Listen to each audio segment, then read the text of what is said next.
Hello, welcome student. હું Ni Patel.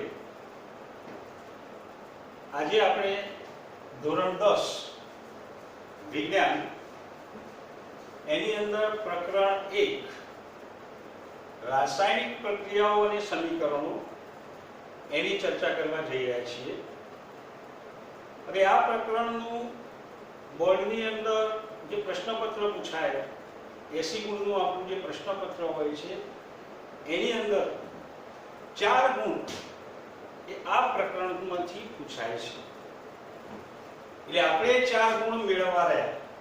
એટલે એના માટે આપણે કેવી રીતે સરળતાથી મેળવી શકાય એની આજે ચર્ચા કરીએ. હવે રાસાયણિક પ્રક્રિયાઓ અને સમીકરણો. તો પહેલી વસ્તુ, રાસાયણિક પ્રક્રિયા કોને કહેવાય એ આપણે જાણવું પડે. એના માટે આપણે અગાઉના ધોરણોની અંદર શીખી ગયા છીએ કે ભાઈ પદાર્થ અને પદાર્થ બે ગુણધર્મો ધરાવે છે. કોઈ પણ પદાર્થ બે પ્રકારના ગુણધર્મો ધરાવે છે. એક ભૌતિક ગુણધર્મ અને બીજો રાસાયણિક ગુણધર્મ.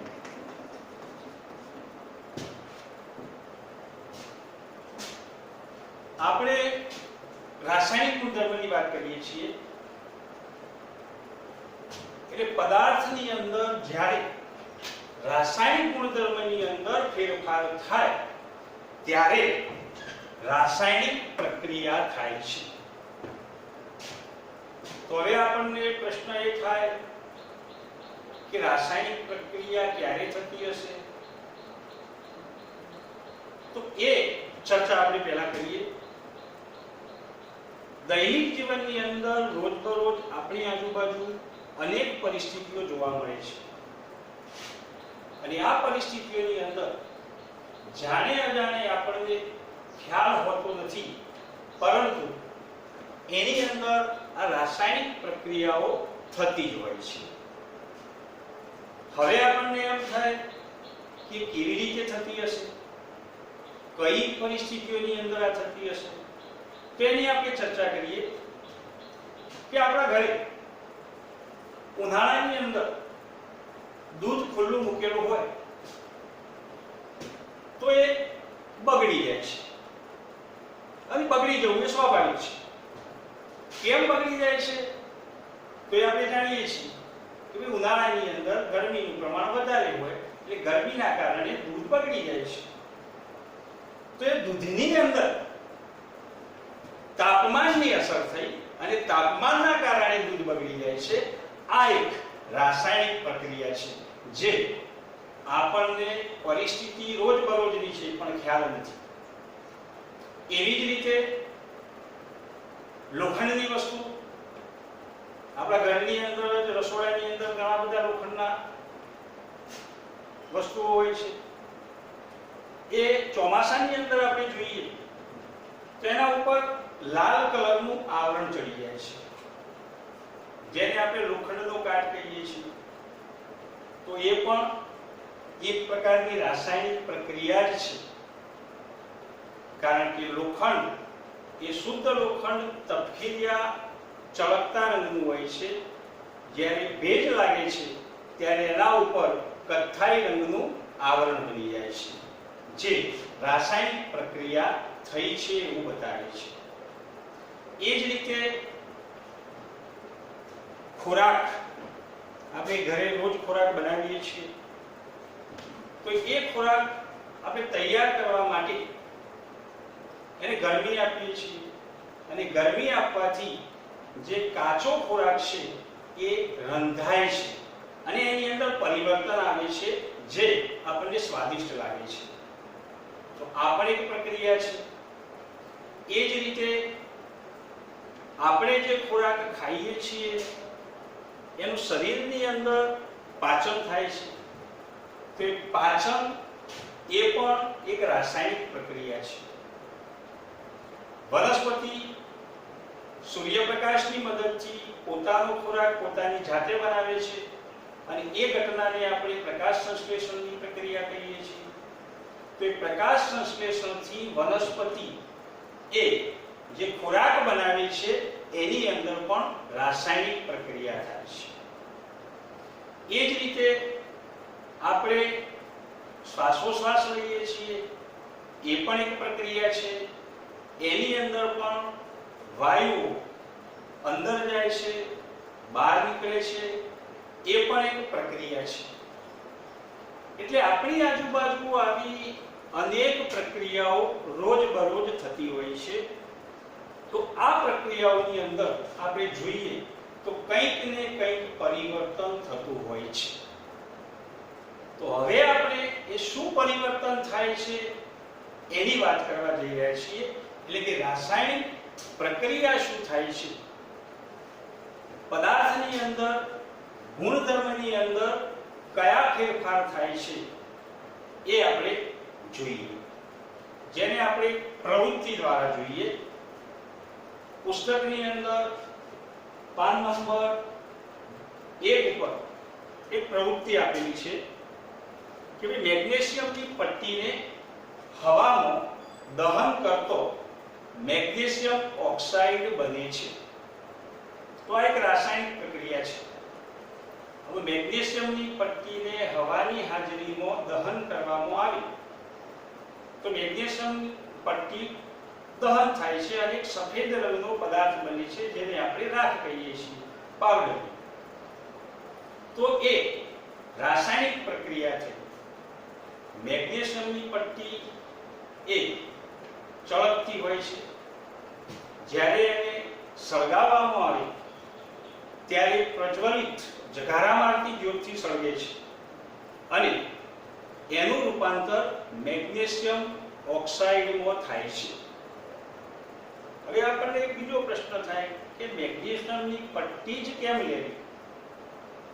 બીજી કોઈ ધાતુની પટ્ટી ના લઈ શકે, પણ મેગ્નેશિયમ એ ક્રિયાશીલ ધાતુ છે એટલે ઝડપથી પ્રક્રિયા આપે અને આપણે જોઈ શકીએ એટલા માટે મેગ્નેશિયમની પટ્ટી લેવામાં આવે છે. તો આ મેગ્નેશિયમની પટ્ટીને હવામાં દહન કરતો મેગ્નેશિયમ ઓક્સાઇડ બને છે, જેની અંદર પરિવર્તન થાય છે, રાસાયણિક ગુણધર્મો બદલાય છે. મેગ્નેશિયમના ગુણધર્મો કરતો મેગ્નેશિયમ ઓક્સાઇડના ગુણધર્મો અલગ હોય છે. તો એ પરિવર્તન થયું એને આપણે કહીએ છીએ રાસાયણિક પ્રક્રિયા. એ જ રીતે બીજી એક પ્રવૃત્તિ અંદર આપેલી છે લેડ નાઇટ્રેટ અને પોટેશિયમ આયોડાઇડ. લેડ નાઇટ્રેટ એ સફેદ રંગનો પાવડર હોય છે અને પોટેશિયમ આયોડાઇડ તો જલીય દ્રાવણ એ રંગવિહીન હોય છે. હવે જ્યારે આ બંને પદાર્થોને કોનિકલ ફ્લાસ્કની અંદર મિશ્ર કરવામાં આવે ત્યારે જે નવો પદાર્થ બને છે એ પીળા રંગનો બને છે, જેને આપણે લેડ ક્લોરાઇડ કહીએ છીએ. આ પ્રક્રિયા પણ રાસાયણિક પ્રક્રિયા છે. એની અંદર પણ પરિવર્તન જોવા મળે છે. તો રંગનું પરિવર્તન થયું, સફેદ અને રંગવિહીનમાંથી પીળા રંગનું દ્રાવણ બને છે. એ જ રીતે ત્રીજી એક પ્રવૃત્તિ આપેલી છે કે ભાઈ ઝીંક ધાતુના ટુકડા એને કોનિકલ ફ્લાસ્કની અંદર લેવામાં આવે અને એની અંદર કોનિકલ ફ્લાસ્કમાં મંદ હાઇડ્રોક્લોરિક એસિડ અથવા તો મંદ સલ્ફ્યુરિક એસિડ ઉમેરવામાં આવે તો ઝીંક ધાતુના ટુકડાની આજુબાજુ વાયુના પરપોટા જોવા મળે છે, જે રાસાયણિક પ્રક્રિયા થાય છે તે દર્શાવે છે અને એમાંથી વાયુ ઉત્પન્ન થાય છે, જે ઉપરના ભાગથી આપણે જોઈ શકીએ છીએ. સાથે સાથે કોનિકલ ફ્લાસ્કને જો સ્પર્શ કરવામાં આવે તો આપણને ગરમ લાગે છે. એનો મતલબ એ થયો કે આ પ્રક્રિયા દરમિયાન ગરમી ઉત્પન્ન થાય છે. તો આવી અનેક પ્રવૃત્તિઓ દ્વારા આ રાસાયણિક પ્રક્રિયાઓ થાય છે એવું આપણે જાણી શકીએ છીએ.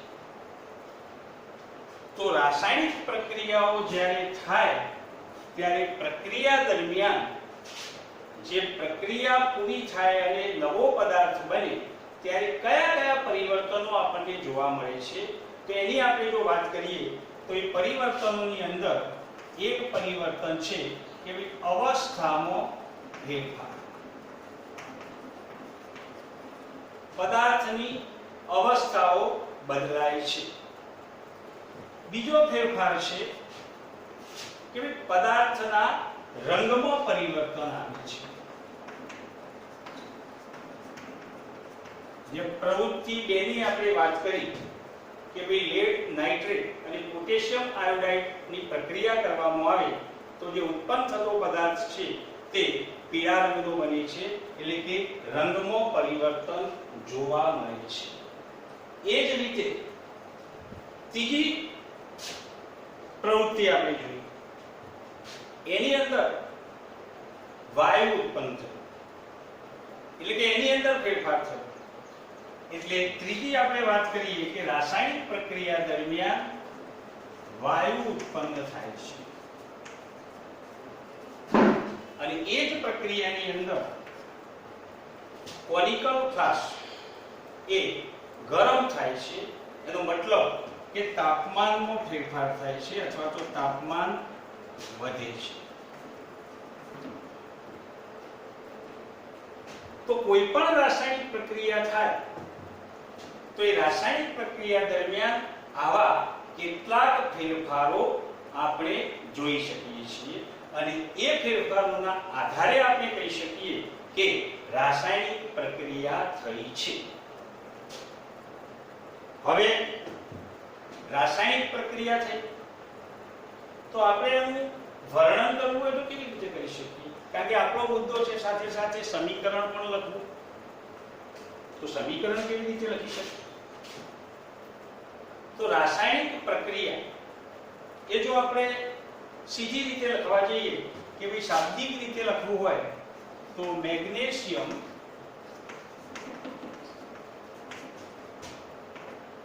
ને હવામાં દહન કરતો મેગ્નેશિયમ ઓક્સાઇડ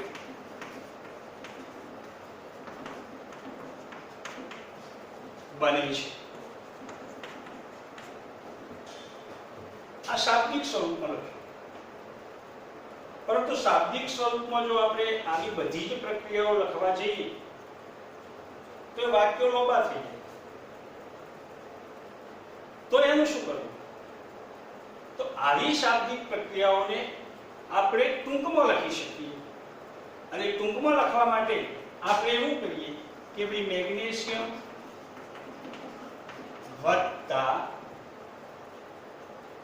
O2, કારણ કે હવાની અંદર ઓક્સિજન વાયુ હોય છે જે મેગ્નેશિયમ સાથે પ્રક્રિયા કરે છે, એટલે કે O2 એટલે ઓક્સિજન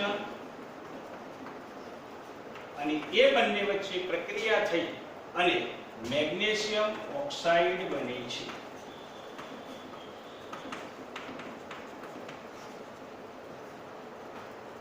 તો આ શબ્દોમાં ટૂંકા સ્વરૂપે લખી શકાય, પણ હજુ આપણે આને વધુ સચોટ રીતે લખવું હોય તો કેવી રીતે લખી શકાય? તો કોઈ પણ રાસાયણિક પ્રક્રિયાને ટૂંકમાં સચોટ રીતે દર્શાવવાની જે રીત છે એને સમીકરણ તરીકે ઓળખવામાં આવે છે અને આ સમીકરણ લખવા માટે આપણને અગાઉના ધોરણોની અંદર તત્વ અને પદાર્થોની સંજ્ઞાઓ અને એના અણુસૂત્રો આપણે શીખી ગયા છીએ. તો એ આપણને ખ્યાલ હોવો જોઈએ અને જો એ ખ્યાલ હોય તો એના આધારે આ રાસાયણિક પ્રક્રિયાને ટૂંકમાં દર્શાવી શકાય. હવે આપણે દર્શાવવાનો પ્રયત્ન કરીએ કે ભાઈ આ રાસાયણિક પ્રક્રિયાને સાંકેતિક સ્વરૂપમાં ટૂંકમાં કેવી રીતે દર્શાવી શકાય? તો મેગ્નેશિયમ તત્વ છે જેની સંજ્ઞા છે Mg પ્લસ ઓક્સિજન એની સાથે પ્રક્રિયા કરે છે હવામાંનો, તો ઓક્સિજનની સંજ્ઞા છે સૂત્ર થશે O2 અને એ બંને વચ્ચે પ્રક્રિયા થઈ અને નવો પદાર્થ બને છે જેને આપણે નિપજ કહીએ છીએ MgO એટલે કે મેગ્નેશિયમ ઓક્સાઇડ. આ રીતે રાસાયણિક સમીકરણને ટૂંકમાં સચોટ રીતે દર્શાવી શકાય. હવે આ સમીકરણ એને આપણે હજુ વ્યવસ્થિત કરવું હોય તો કેવી રીતે કરી શકીએ? કારણ કે રાસાયણિક સમીકરણ જે છે એ સમતોલિત હોવું જોઈએ. સમીકરણ ઉપરથી એની તમામ માહિતી આપણને ખ્યાલ આવી જવી જોઈએ. તો આમાં જે આપણે પ્રક્રિયા કરી તો એ ભાગ લેતા પદાર્થો, ઉત્પન્ન થતા પદાર્થો એને શું કહેવાય એ પણ ખ્યાલ હોવો જોઈએ. કદાચ અગાઉના ધોરણની અંદર તમે શીખી ગયા હોય તો ખ્યાલ હશે. તો આપણે થોડી એની ચર્ચા કરી લઈએ કે ભાઈ કોઈ પણ રાસાયણિક પ્રક્રિયા હોય અને રાસાયણિક પ્રક્રિયાની અંદર ભાગ લેતા પદાર્થો હોય, એ ભાગ લેતા પદાર્થોને પ્રક્રિયકો કહે છે. અને પ્રક્રિયા દરમિયાન જે નવો પદાર્થ મળે છે નિપજ તરીકે, એને આપણે નિપજ કહીએ છીએ. જે રાસાયણિક પ્રક્રિયાની અંદર પ્રક્રિયકોને હંમેશા ડાબી બાજુ દર્શાવવામાં આવે છે. લેફ્ટ હેન્ડ સાઈડ LHS તરીકે આપણે એને ટૂંકમાં દર્શાવીએ છીએ. એટલે પ્રક્રિયકોને રાસાયણિક સમીકરણની અંદર ડાબી બાજુએ દર્શાવવામાં આવે છે, જ્યારે ઉત્પન્ન થતા નવા પદાર્થને જમણી બાજુ દર્શાવવામાં આવે છે, જેને કહેવાય છે RHS, રાઈટ હેન્ડ સાઈડ. એટલે આનાથી રાસાયણિક પ્રક્રિયાની અંદર પ્રક્રિયકો અને નિપજ કયા પદાર્થો ભાગ લે છે અને કયો પદાર્થ બને છે એ આપણે જાણી શકીએ છીએ. બીજી વસ્તુ કે ભાઈ એક કરતો વધારે પ્રક્રિયકો ભાગ લેતા હોય તો પ્રક્રિયકોની વચ્ચે પ્લસ નું ચિહ્ન કરવામાં આવે છે. એ જ રીતે એક કરતો વધારે નિપજો ઉત્પન્ન થતી હોય તો પણ એમની વચ્ચે પણ પ્લસની નિશાની કરવામાં આવે છે. બીજું કે પ્રક્રિયકો અને નિપજો બંનેને અલગ દર્શાવવા પડે. તો બંનેને અલગ દર્શાવવા માટે આ રીતે વચ્ચે એરો એટલે કે તીરની નિશાની કરવામાં આવે છે. અને આ તીરની નિશાનીમાં જે એરો જે છે એ નિપજોની બાજુ દર્શાવવામાં આવે છે. એટલે રાસાયણિક પ્રક્રિયા એ પ્રક્રિયકોથી નિપજ એ દર્શાવે છે અને આ બાજુથી આ બાજુ એટલે કે લેફ્ટ સાઈડથી રાઈટ સાઈડ પ્રક્રિયા થાય છે તેવું દર્શાવે છે. તો આ રીતે કોઈ પણ રાસાયણિક પ્રક્રિયાને જે શાબ્દિક સ્વરૂપમાં હોય એને સાંકેતિક સ્વરૂપમાં લખી અને એને આપણે રાસાયણિક સમીકરણ સ્વરૂપમાં રજૂ કરી શકીએ છીએ. હવે તમે ઘણા બધા પદાર્થો, અણુસૂત્રો બધા જાણતા હશો.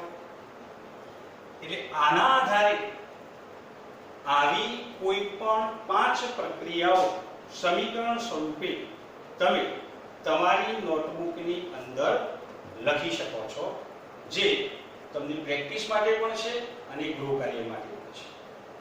એટલે આવી કોઈ પણ 5 પ્રક્રિયાઓ નોટબુકની અંદર લખજો. હવે આગળની વાત કરીએ આપણે કે ભાઈ રાસાયણિક સમીકરણ થયું. હજુ આ રાસાયણિક સમીકરણ ને આપણે હજુ ચોક્કસ બનાવવું હોય તો કેટલીક પ્રક્રિયાઓની અંદર એની અવસ્થાઓ બદલાય છે. ઘન સ્વરૂપમાંથી પ્રવાહી સ્વરૂપમાં, પ્રવાહીમાંથી વાયુમાં, તો આ અવસ્થામાં ફેરફાર થતો હોય છે. તો આવી પ્રક્રિયાઓને અવસ્થામાં દર્શાવવી પડે અને અવસ્થા દર્શાવવા માટે જે તે પ્રક્રિયક એટલે કે રાસાયણિક પદાર્થ હોય એની બાજુમાં નીચે એને કૌંસની અંદર લખવામાં આવે છે તો કયા સંકેતો લખવામાં આવે છે એની આપણે વાત કરીએ તો જો પ્રક્રિયક વાયુ સ્વરૂપે હોય તો એને આપણે ગેસ કહીએ છીએ, એટલે એને G વડે દર્શાવાય છે. પ્રક્રિયક પ્રવાહી સ્વરૂપે હોય તો પ્રવાહીને આપણે લિક્વિડ કહીએ છીએ, એટલે એને N વડે દર્શાવીએ છીએ. પ્રક્રિયક ઘન સ્વરૂપે હોય તો એને આપણે સોલિડ કહીએ છીએ, એટલે એને S તરીકે દર્શાવીએ છીએ. ક્યારેક રાસાયણિક પ્રક્રિયાની અંદર જે તે પદાર્થનું એટલે કે પ્રક્રિયકનું પાણીમાં બનાવેલું દ્રાવણ લેવામાં આવે છે, જેને આપણે જલીય દ્રાવણ કહીએ છીએ. તો એ જલીય દ્રાવણની અંદર જે તે પદાર્થના આયન સ્વરૂપે હોય છે, એટલે એની અવસ્થા દર્શાવવા માટે આપણે aqueous એટલે કે AQ લખવામાં આવે છે. હવે અહીંયા આ પ્રક્રિયાની અંદર એને ચોક્કસ સ્વરૂપ આપવું હોય તો આપણે જાણીએ છીએ કે ભાઈ મેગ્નેશિયમ એ ઘન સ્વરૂપે હતી, એટલે એને સોલિડ સ્વરૂપે દર્શાવીએ. ઓક્સિજન એ વાયુ સ્વરૂપે હતો, એટલે એને G સ્વરૂપે દર્શાવીએ. અને નવો બનતો પદાર્થ નિપજ મેગ્નેશિયમ ઓક્સાઇડ જે રાગ સ્વરૂપે સફેદ પાવડર સ્વરૂપે મળે છે, જે ઘન સ્વરૂપે છે, એટલે આપણે એને S તરીકે દર્શાવીએ. તો આ રીતે ચોક્કસ દર્શાવવા માટે એની અવસ્થા પણ જાણી શકાય એટલા માટે એની બાજુની અંદર કૌંસ દ્વારા અવસ્થાઓ પણ દર્શાવી શકાય છે. બીજી વસ્તુ કે રાસાયણિક પ્રક્રિયકો અને નિપજો. અહીંયા આ રાસાયણિક પ્રક્રિયાની અંદર આપણે જોઈએ કે ભાઈ પ્રક્રિયકો મેગ્નેશિયમ અને ઓક્સિજન, નિપજ મેગ્નેશિયમ ઓક્સાઇડ. તો બંને બાજુએ જે તે તત્વ કે પદાર્થના પરમાણુઓની સંખ્યા કેવી છે?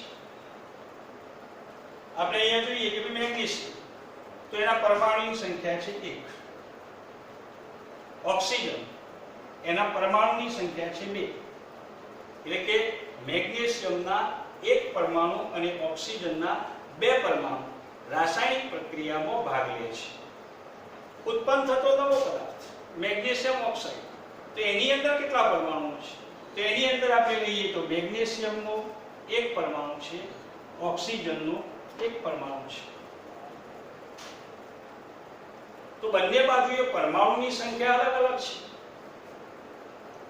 જો આ પ્રકારનું રાસાયણિક સમીકરણ હોય કે બંને બાજુએ પ્રક્રિયકો અને નિપજો જો પરમાણુની સંખ્યા અસમાન હોય તો આવા રાસાયણિક સમીકરણને અસમતોલિત રાસાયણિક સમીકરણ કહે છે.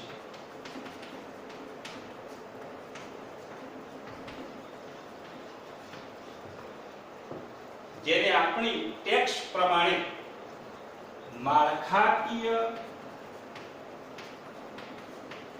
રાસાયણિક સમીકરણ કહે છે.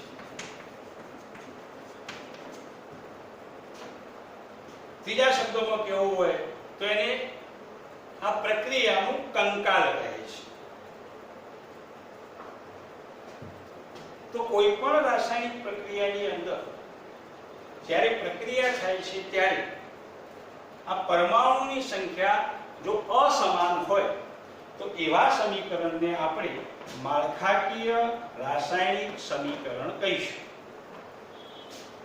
હવે આવા સમીકરણો જે આપણે જાતે પણ બનાવી શકીએ, તો હવે આ પ્રક્રિયાઓને સમતોલિત કરવા પડે, એટલે કે બંને બાજુએ પ્રક્રિયકો અને નિપજો બંને બાજુએ દરેક તત્વ કે પદાર્થના પરમાણુઓની સંખ્યા સમાન હોવી જોઈએ. હવે આપણને પ્રશ્ન થાય કે કેમ સમાન હોવી જોઈએ? વિજ્ઞાનની અંદર આપણે દ્રવ્ય સંચયનો નિયમ જાણીએ છીએ કે કોઈ પણ પદાર્થનું સર્જન થતું નથી કે વિનાશ થતો નથી.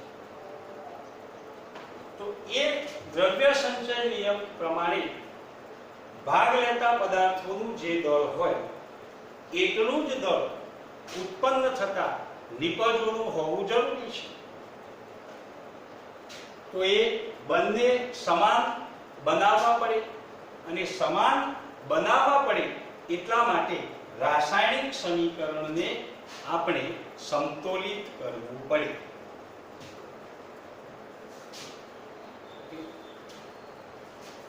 તો સમતોલિત રાસાયણિક સમીકરણની આપણે વાત કરીએ કે કેવી રીતે કરી શકાય. તો પહેલું આપણે એક સ્ટેપ જોઈએ કે ભાઈ આપણને આ એક પ્રક્રિયા પ્રવૃત્તિ કરેલી છે, આની અંદર રાસાયણિક પ્રક્રિયાને આપણે સમતોલિત કરવા છે. તો આપણે પહેલા જોઈ લઈએ કે પ્રક્રિયકો બાજુ કયા કયા પદાર્થો ભાગ લે છે. તો ભાગ લેતા પદાર્થો છે મેગ્નેશિયમ અને ઓક્સિજન. મેગ્નેશિયમના કેટલા પરમાણુઓ ભાગ લે છે? તો 1. ઓક્સિજનના કેટલા પરમાણુઓ ભાગ લે છે? તો 2. નિપજો બાજુ જોઈએ તો મેગ્નેશિયમના કેટલા પરમાણુઓ છે? 1. ઓક્સિજનના કેટલા પરમાણુ છે? 1. તો હવે શું કરવાનું? તો પ્રક્રિયકો કે નિપજોની અંદર સૌથી વધારે પરમાણુઓ કોના છે આપણે જોઈએ. તો સૌથી વધારે પરમાણુઓ છે પ્રક્રિયકોની અંદર ઓક્સિજનના 2. તો નિપજો બાજુ પણ ઓક્સિજનના 2 થવા જોઈએ. તો બંને ઇક્વલ કરવા માટે ગણિતની ભાષામાં આપણે જાણીએ છીએ કે ભાઈ 1 ને 2 વડે ગુણીએ તો બંને સરખા થઈ જાય. તો આપણે નિપજો બાજુ ઓક્સિજનને 2 વડે ગુણીએ. હવે 2 મૂકવા ક્યાંય પણ પ્રશ્ન થાય, આપણે અહીં મૂકીએ તો ના મૂકી શકાય, કારણ કે જે પદાર્થ છે એની અંદર આપણે કોઈ ફેરફાર કરી શકીએ નહીં. એટલે આપણે સમતોલન કરવા માટે જે કંઈ સંખ્યા લખવી પડે એ પદાર્થની આગળ લખાય છે સંખ્યા. એટલે અહીંયા આપણે ઓક્સિજનના 2 કરી દીધા. એટલે ઓક્સિજનના 2 હતા, અહીં ઓક્સિજનના 2 થઈ ગયા. હવે નવી પરિસ્થિતિ ઉત્પન્ન થઈ. આપણે ઓક્સિજનના 2 કરી દીધા, પણ એની સાથે સાથે મેગ્નેશિયમના પણ 2 થઈ ગયા. એટલે મેગ્નેશિયમનો 1 હતો આ બાજુ, એની જગ્યાએ 2 થઈ ગયા. તો મેગ્નેશિયમના પરમાણુની સંખ્યા પાછી સમાન કરવી પડે. તો મેગ્નેશિયમના પરમાણુની સંખ્યા સમાન કરવા માટે ફરી પાછી આપણે એ જ પદ્ધતિનો ઉપયોગ કરીએ કે ઇક્વલ કરવા માટે આને 2 વડે ગુણીએ. તો મેગ્નેશિયમની આગળ આપણે 2 મૂકી દઈએ. તો અહીંયા પણ મેગ્નેશિયમના 2, નિપજો બાજુ પણ મેગ્નેશિયમના 2, ઓક્સિજનના પ્રક્રિયકોમાં પણ 2 અને નિપજોમાં પણ 2. તો આ રાસાયણિક પ્રક્રિયા સમતોલિત રાસાયણિક પ્રક્રિયા બની જાય છે. અને આ રીતે આપણે અન્ય ઉદાહરણો દ્વારા પણ આપણી જાતે રાસાયણિક સમીકરણોને સમતોલિત સ્વરૂપમાં દર્શાવી શકીએ છીએ. જે આજના પ્રકરણની અંદર આપણે જે શીખ્યા એના આધારે કોઈ પણ 5 રાસાયણિક સમીકરણો લખજો અને એને બેલેન્સ કરી અને પ્રેક્ટિસ કરજો. Thank you.